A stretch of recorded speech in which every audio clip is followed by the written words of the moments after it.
Hello दोस्तों, राधे राधे। बहुत बहुत स्वागत है आपका मेरे यूट्यूब चैनल में। आज हम लोग हर्यक वंश के बारे में देखेंगे, एक सारांश के जैसे, जो हमारे मगध महाजनपद का सबसे फर्स्ट वंश है।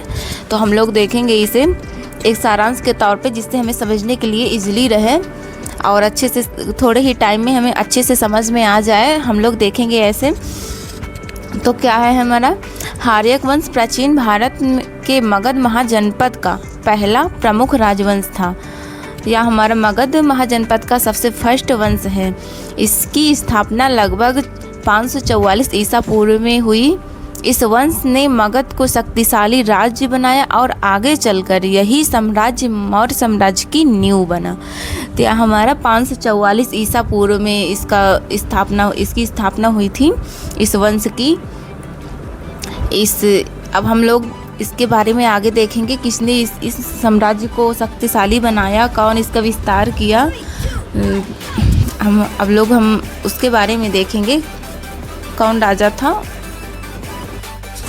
तो अब हम उनके बारे में देखेंगे, जो हमारे फर्स्ट शासक थे।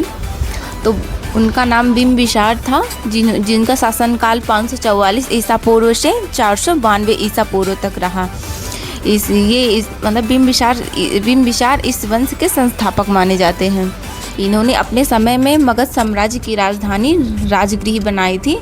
बिंबिसार ने इस साम्राज्य का विस्तार कैसे किया? वो विवाह करके उन्होंने विवाह संबंध से इस राज्य का विस्तार किया था। इन्होंने कई सारे विवाह किए, जिससे इनको दहेज के रूप में जो रहता है, ऐसे छोटे छोटे राज्य को अपने राज्य में मिला करके इन्होंने अपने साम्राज्य का विस्तार किया था। अब हम लोग आगे देखेंगे। उन्होंने अंग राज्य को जीतकर मगध में मिला लिया था, और वो गौतम बुद्ध के समकालीन थे, और ये बौद्ध धर्म को भी मानते थे। ऐसे ही करके इन्होंने अपने साम्राज्य का विस्तार किया था। हम लोग मेन पॉइंट देखेंगे, जो हमारे परीक्षा के लिए जो हमारे परीक्षा में क्वेश्चन पूछे जाते हैं। हम लोग मेन पॉइंट देखते चलेंगे, जिसको हम कवर करते चलेंगे मेन पॉइंट को। अब हम लोग देखेंगे इस वंश के अगले उत्तराधिकारी को। इस वंश के अगले उत्तराधिकारी अजातशत्रु थे, जिनका शासनकाल 492 ईसा पूर्व से 460 ईसा पूर्व तक रहा। इन्होंने अपने पिता की हत्या करके राज्य को संभाला था। इनको इतिहास में पितृहंता भी कहा जाता है। इन्होंने वज्जी संघ के विरुद्ध युद्ध भी किया था। युद्ध में रथ, मूसल और महाशिला कंटक जैसे हथियारों का प्रयोग भी किया था। इन्होंने पाटलिपुत्र को बहुत मजबूत भी बनाया था।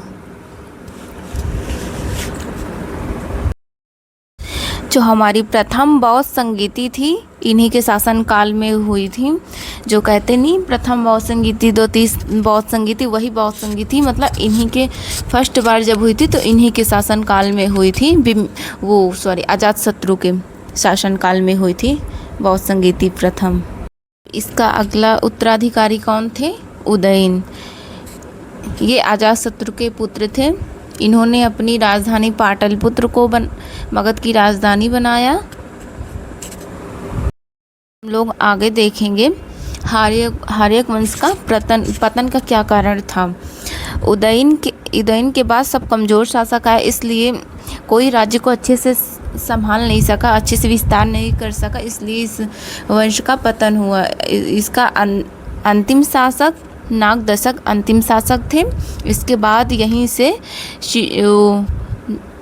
शिशुनाग वंश की स्थापना हुई। यह नागदशक यहाँ के इस वंश के अंतिम शासक बने। इस वंश में जो मेन टॉपिक था, मैंने सभी कवर करवाया आपको, सभी आपको दिखाया, पढ़ाया। अगर वीडियो अच्छी लगी हो तो प्लीज़ लाइक सब्सक्राइब ज़रूर करें और कमेंट करके बताएं आपको क्लास कैसी लगी। ऐसे ही लाते रहेंगे आपके लिए छोटी छोटी क्लास। अगर वीडियो थोड़ा सा भी अच्छी लगी हो तो प्लीज़ वीडियो को लाइक सब्सक्राइब ज़रूर करें और कमेंट ज़रूर करें कैसी लगी आपको वीडियो।